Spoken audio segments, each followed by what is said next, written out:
How to install N8N on AWS. Your first things first is head over directly to aws.amazon.com.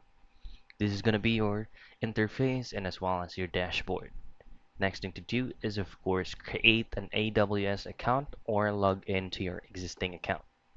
Now once you have successfully logged in, all you have to do next is head over to your EC2 dashboard.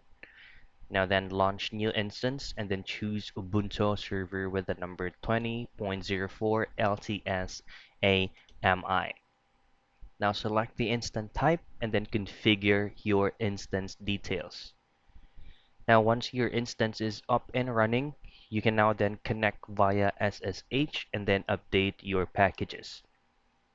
Now your last thing to do is of course install N8N globally with npm, and that's the very basic part of it. And that's how you install N8N on AWS.